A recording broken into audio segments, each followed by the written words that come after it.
Hi നമസ്കാരം. ഇന്നത്തെ വീഡിയോയിലേക്കും ചായക്കൂട്ടിലേക്ക് എല്ലാവർക്കും സ്വാഗതം. ഇന്ന് ഞാൻ സിമ്പിളായിട്ടുള്ളൊരു കാര്യം കൊണ്ടാണ് വന്നിരിക്കുന്നത്. ഒരു ഡിഷാണ് ഒരു കഞ്ഞിയും പുഴുക്കും. കഞ്ഞി പിന്നെ നിങ്ങൾക്ക് എല്ലാവർക്കും ഉണ്ടാക്കാൻ അറിയാമല്ലോ. ഒരു പുഴുക്കിൻ്റെ വീഡിയോ ആണ് ഞാൻ കാണിക്കണത്. നമ്മൾ തിരുവാതിരയ്ക്കൊക്കെ ഉണ്ടാക്കണ പോലത്തെ ഒരു പുഴുക്ക്. അപ്പോൾ എന്താ സിമ്പിളായിട്ട് ഇടാൻ കാരണം എന്താ വെച്ചാൽ എനിക്കിന്നൊന്ന് പുറത്ത് പോകാനുണ്ട്. കുറച്ച് കാര്യങ്ങളുണ്ട്, കുറച്ചധികം കാര്യങ്ങൾ പുറത്ത് പോയിട്ട് ചെയ്യാനുള്ളതുകൊണ്ട് ചെറിയൊരു കുക്കിംഗ് മാത്രമേ നടക്കുകയുള്ളൂ. അതുകൊണ്ടാണ് ഇങ്ങനത്തെ ഒരു ഇതിട്ടത്. അപ്പോൾ എൻ്റെ ഇഡ്ഡലി പാത്രവും പുട്ടിൻ്റെ പാത്രമൊക്കെ കേടുവന്നിരിക്കുക. അപ്പോൾ അതൊന്ന് പുതിയത് മാറ്റി വാങ്ങിക്കണം. ഗ്രൈൻഡർ പിന്നെ അരയിലില്ല ശരിക്കും തീരെ. അപ്പോൾ അതൊന്ന് മാറ്റി വാങ്ങണം, കുറേ പഴയതാണ്. അപ്പോൾ ഗ്രൈൻഡർ മാറ്റി വാങ്ങിക്കണം. അങ്ങനെ കുറച്ച് കാര്യങ്ങൾ, പിന്നെ സൂപ്പർ മാർക്കറ്റിൽ പോകണം, അങ്ങനെ എല്ലാ കാര്യങ്ങളും കൂടി ഉണ്ട്.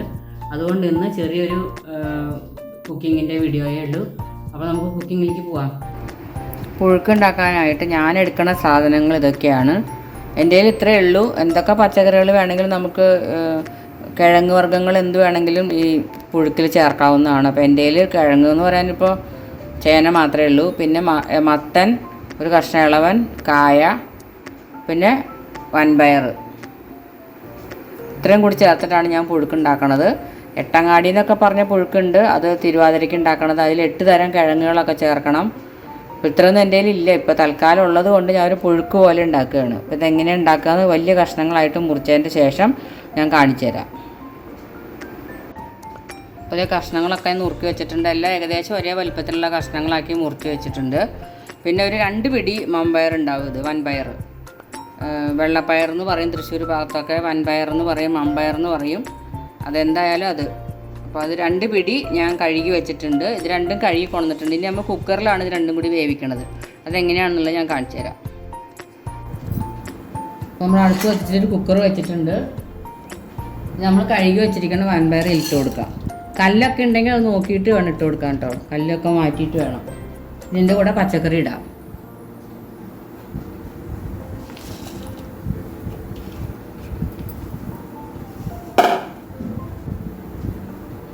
ഇനി ആവശ്യത്തിന് വെള്ളം.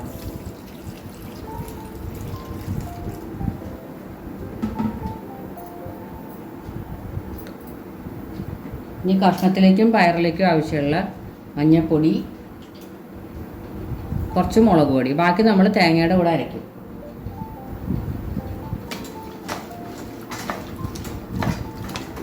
ഉപ്പ് ഞാനിപ്പോൾ ഇട്ട് കൊടുക്കണില്ല. എനിക്ക് ചേന ഉള്ളതുകൊണ്ട് ഉപ്പിടാൻ ഇത്തിരി പേടിയാണ്. ചേന വെന്തില്ലെങ്കിലോ എന്ന് എപ്പോഴും ഒരു സംശയമാണ്. കുക്കറിലാണെങ്കിൽ വേവാണ്ട് ഇരിക്കില്ല. എന്നാലും എനിക്കൊരു സംശയം കൊണ്ട് ഞാൻ പിന്നെ വേണമെങ്കിൽ ഇടാമല്ലോ, നമുക്ക് ഓപ്ഷൻ ഉണ്ടല്ലോ. അതുകൊണ്ട് ഇനിയിപ്പോൾ നമ്മൾ അടച്ച് വെച്ചിട്ട് വേവിക്കാം.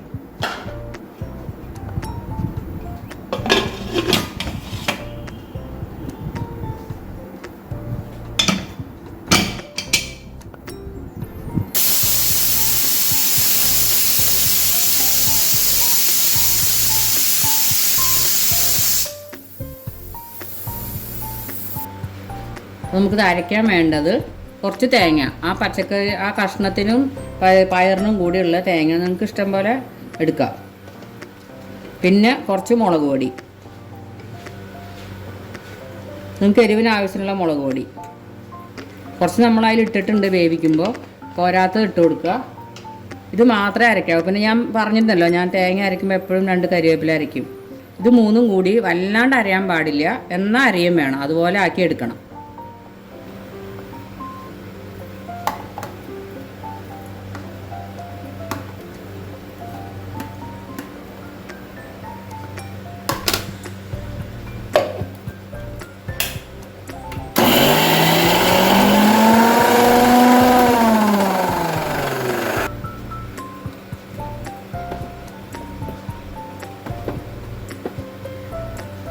ഇങ്ങനെ അരഞ്ഞാൽ മതി. വല്ലാണ്ട് അരഞ്ഞിട്ടും ഇല്ല, എന്നാൽ തീരെ അരയായോ ഇല്ല.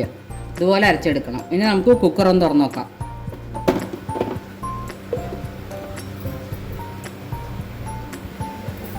ഇനി നമുക്ക് കുക്കർ തുറന്ന് നോക്കാം.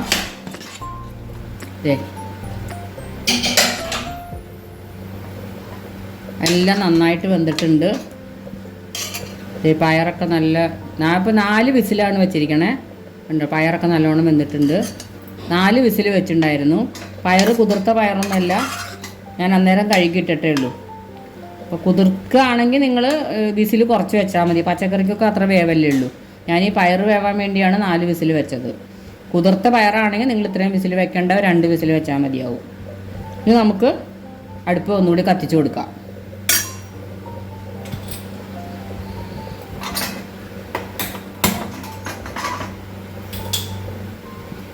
ഇതിലേക്ക് ആവശ്യത്തിനുള്ള ഉപ്പിട്ട് കൊടുക്കാം.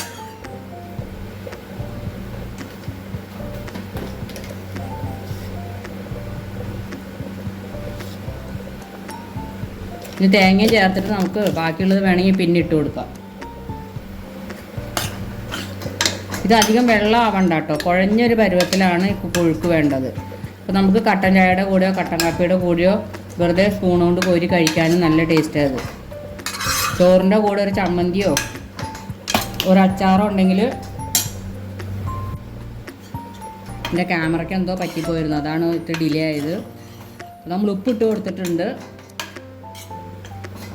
ഉപ്പിട്ട് കൊടുത്തിട്ട് ഇനി നമുക്ക് ആ തേങ്ങയും കൂടെ ചേർക്കാം.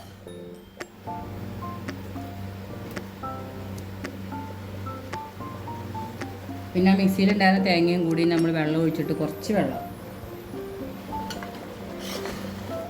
വേറെ ഒരു മസാലകളോ വറവോ ഒന്നും വേണ്ട ഇതിന്. തേങ്ങയുടെയും ഈ പച്ചക്കറികളുടെയും പയറിൻ്റെയും മാത്രം ടേസ്റ്റേ പാടുള്ളൂ പുഴുക്കിന്. അധികം ഇൻഗ്രീഡിയൻസ് ഒന്നും വേണ്ട അതിന്. നല്ലൊരു കൂട്ടാനുമാണ്. ചോറിനും കൂട്ടാം, കഞ്ഞിക്കും കൂട്ടാം, വെറുതെ കഴിക്കുകയും ചെയ്യാം. ഞാൻ ഉപ്പ് പാകമാണോ നോക്കട്ടെ. ഉപ്പ് പാകമാണ്. ഇനി ഒന്നും കൂടി വെള്ളം വറ്റണം. നമുക്ക് കുറച്ച് കറിവേപ്പില അതിലിട്ട് കൊടുക്കാം.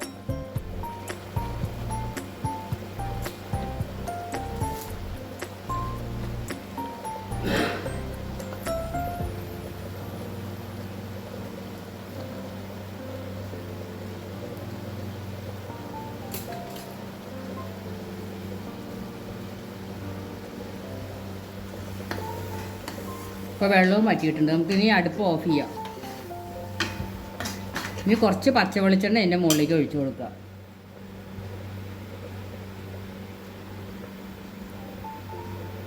വെളിച്ചെണ്ണ നല്ലോണം ഒഴിച്ചാൽ അത്രയും ടേസ്റ്റ് ആട്ടോ.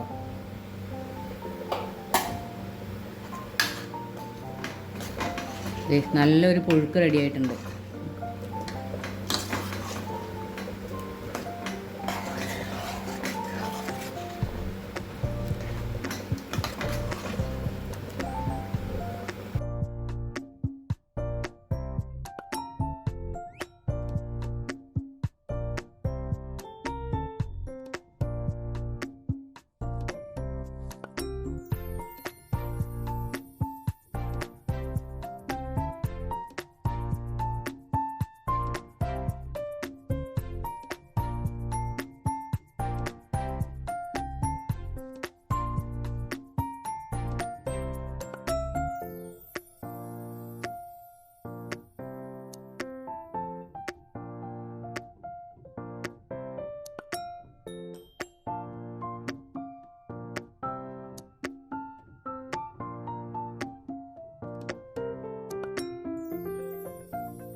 അപ്പോൾ ഞാൻ പറഞ്ഞിരുന്നല്ലോ നേരത്തെ എനിക്കൊരു ഷോപ്പിങ്ങിന് പോകാനുണ്ടെന്ന്. അപ്പോൾ അതിന് പോകാനായിട്ട് ഇറങ്ങാൻ തുടങ്ങുകയാണ്. അപ്പോൾ പോയി നമ്മുടെ ഷോപ്പിങ്ങിൻ്റെ കുറച്ച് വിശേഷങ്ങളും കൂടിയും കാണാം. ഈ ഷോപ്പിലേക്കാണ് ഞാനിന്ന് ഷോപ്പിങ്ങിന് പോയത്. New Kerala gift house. എല്ലാ സാധനങ്ങളും ഹൗസ് ഹോൾഡ് ഐറ്റംസ് എല്ലാം അവിടെ കിട്ടും. ഈ ഗ്ലാസ്സിനൊക്കെ 6 എണ്ണത്തിന് 200 താഴെ രൂപയുള്ളൂ. ഒരു സെറ്റ് ഞാൻ വാങ്ങിച്ചു. നമുക്ക് കാപ്പ് കുടിക്കാൻ പറ്റുന്ന പോലത്തെ നല്ല ഗ്ലാസ്സാണ്. അത് പിടിയുണ്ടായിരുന്നു. പിന്നെ ബിരിയാണി ചെമ്പുകൾ, കുക്കറുകൾ, ഒരു കുക്കർ വാങ്ങി ഒരു കുക്കർ ഫ്രീ. പിന്നെ എല്ലാത്തിനും ഓഫറുകളുണ്ട്. സ്റ്റൗവുകളുണ്ട്, എല്ലാ തരം കുക്കറുകളും ഉണ്ട്. സ്റ്റീൽ പാത്രങ്ങളുടെ ഒരു വലിയ ഭാഗം തന്നെ ഉണ്ട്. അടുക്കളയിലേക്ക് നമുക്ക് എന്താവശ്യമുണ്ടോ അത് മുഴുവനും അവിടെ ഉണ്ട്. പിന്നെ എനിക്ക് എൻ്റെ മിക്സിയുടെ ചെറിയ ജാറ് അധികം പൊടി ഉണ്ടായിരുന്നില്ല. അപ്പോൾ എനിക്ക് അതിന് അവിടുന്ന് എക്സ്ട്രാ ജാറ് മാത്രമായിട്ട് കിട്ടി, ചെറിയ ജാറ്. പ്രീതി മിക്സിയാണ് എൻ്റെ അതിൻ്റെ ചെറിയ ജാറ് കിട്ടി അവിടുന്ന്. അത് ഞാൻ വാങ്ങിച്ചു. പിന്നെ പുട്ടിൻ്റെ പാത്രം, ഇഡ്ഡലി പാത്രം എങ്ങനത്തെ വേണമെങ്കിലും ഏത് തരത്തിൽ വേണമെങ്കിലും ഉണ്ട്. കുക്കറിൻ്റെ മുകളിൽ വെക്കണതോ അല്ല സ്റ്റീമർ വേണിച്ചാൽ അങ്ങനെ ഇഡ്ഡലി കുക്കറും സ്റ്റീമറും കൂടിയിട്ടുള്ളതുണ്ട്. ഗ്രൈൻഡർ ഉണ്ട്. ഗ്രൈൻഡർ ഞാൻ വാങ്ങിച്ചു അവിടുന്ന്. അങ്ങനെ ഒരുവിധം എല്ലാ സാധനങ്ങളും അവിടെ കിട്ടും.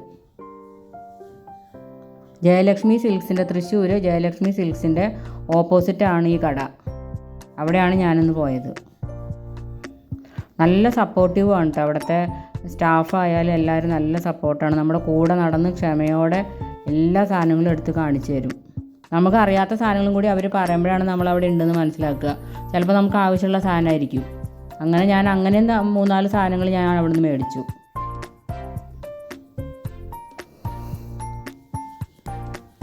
ഇഡ്ഡലി പാത്രം എനിക്ക് 24 എണ്ണത്തിൻ്റെ കിട്ടിയത്. അങ്ങനെ എല്ലാ സാധനങ്ങളും എനിക്ക് അവിടെ നിന്ന് വാങ്ങാൻ കിട്ടി. നിങ്ങൾക്ക് ആവശ്യമുണ്ടെങ്കിൽ അവിടെ പോയാൽ മതി കേട്ടോ.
ഇന്നത്തെ വീഡിയോ എല്ലാവർക്കും ഇഷ്ടപ്പെട്ടെങ്കിൽ ലൈക്ക് ചെയ്യണം, ഷെയർ ചെയ്യണം, സബ്സ്ക്രൈബ് ചെയ്യണം.